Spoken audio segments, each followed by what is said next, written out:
વાવના થરાદ જિલ્લામાં સગીરાના અપહરણની ગંભીર ઘટના સામે આવતા સમગ્ર વિસ્તારમાં ચકચાર મચી ગઈ છે.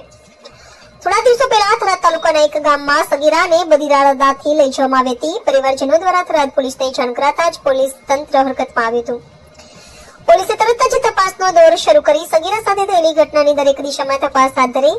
ટેકનિકલ સર્વેલન્સ, મોબાઈલ લોકેશન તેમજ ગુપ્ત તંત્રોની મદદથી પોલીસે આરોપીની શોધખોળ તેજ કરી હતી.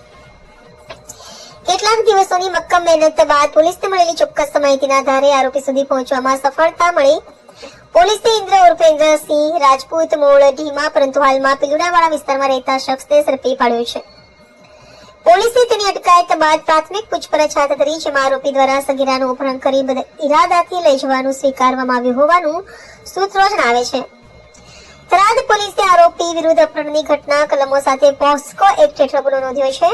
પોલીસ હવે ઘટનાની સમગ્ર તપાસમાં લાગી ગઈ છે. શક્ય છે કે તપાસ દરમિયાન નવા ખુલાસાઓ પણ સામે આવે. સગીરાને સુરક્ષિત રીતે પરિવાર સુધી પહોંચાડતા પરિવારજનો અને ગ્રામજનોમાં રાહતનો શ્વાસ જોવા મળ્યો છે. પોલીસની ઝડપી અને અસરકારક કાર્યવાહી બદલ સ્થાનિકોમાં સંતોષ અને આભાર વ્યક્ત કરવામાં આવી રહ્યો છે. આ સમગ્ર ઘટનાએ ફરી એકવાર વિસ્તારના લોકોમાં સચેત રહેવાની જરૂરિયાત જણાવી છે. પોલીસે પણ માતા પિતાને પોતાના બાળકોની સુરક્ષા અંગે વધારે જાગૃત રહેવા અનુરોધ કર્યો છે.